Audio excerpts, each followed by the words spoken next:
Emir Hazretleri. Size bu meclis rahatsız edilmeyecek demedim mi? Dışarıda görmeniz gereken bir şey var efendim. He.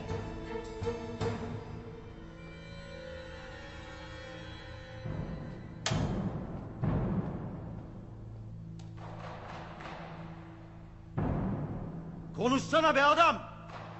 Ne?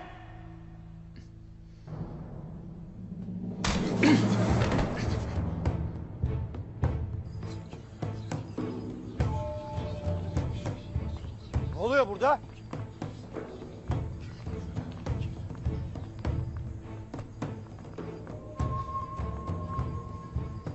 Emir Hazretleri, meczup bir adam bunları buraya bırakıp kaçtı.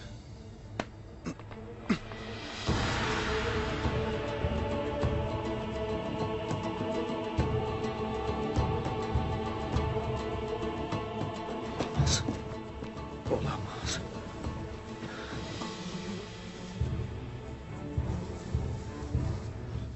Ertuğrul.